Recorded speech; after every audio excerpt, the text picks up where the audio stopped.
Hello friend, তো তোমাদের সাথে দুর্গাপূজার একটা ভিডিও শেয়ার করছি। ঘুরেছি প্রতিদিনই, বাট ভিডিও করিনি। শুধু ওই দিনই প্রথম দিন পুজো করতে গিয়েছিলাম, ষষ্ঠীর দিন, ওই দিনই ভিডিও করেছি। তাছাড়া আর কোনো রকম কোনো ভিডিও করিনি, শুধু ঘুরেছি আর ঘুরেছি। তো সেদিন ছিল ষষ্ঠীর দিন, আর আমরা রাত 2টোর দিকে গিয়েছিলাম। কারণ সন্ধ্যাবেলা রাত 12টা 1টা এরকম টাইমে না নো এন্ট্রি থাকে। তো দিনাটা তোমরা গিয়েছো, তারা তো সবাই জানো দিনাটায় প্রচণ্ড হাঁটতে হয়। সেই কারণেই আমরা ভেবেছিলাম যে নো এন্ট্রি খুলে দেওয়ার পর যাব, যাতে আমরা প্যান্ডেলের সামনে গিয়ে গাড়ি থেকে নেমে দেখতে পারি, যাতে হাঁটতে না হয় আর কি। তো আমরা সেই মতো 2টোর দিকে গিয়েছিলাম।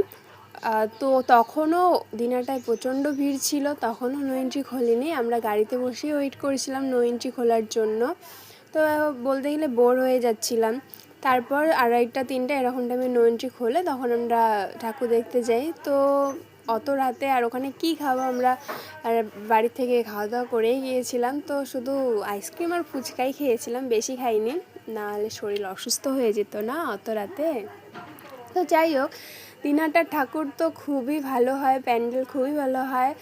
এই পুজোর সময় দিনহাটায় ঠাকুর না দেখলে মনেই হয় না যে ঠাকুর দেখেছি বা ঘুরতে গিয়েছি। কোচবিহারও খুবই ভালো করে।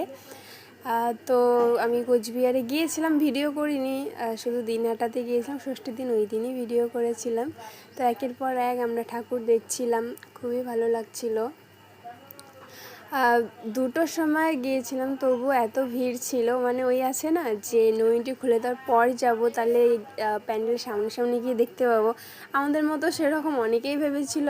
তো ওই যে অনেকেই ভেবেছিল, তাই তখনও প্রচণ্ড ভিড় ছিল। তারপরে এই দেখো আমাদের দিনহাটার কিউট দুর্গা মা।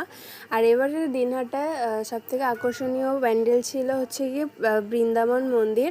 তো আমরা 5টার দিকে ওখানে গিয়ে পৌঁছাই, ঘুরতে ঘুরতে। লাইটিং সেরকম ছিল না, হালকা হালকা ছিল। তো এটা তো খুবই ভালো লাগছিল। তারপর আমরা প্রচণ্ড টায়ার্ড হয়ে গেছিলাম, বাড়ি এসে ঘুমিয়ে পড়েছিলাম। চলো।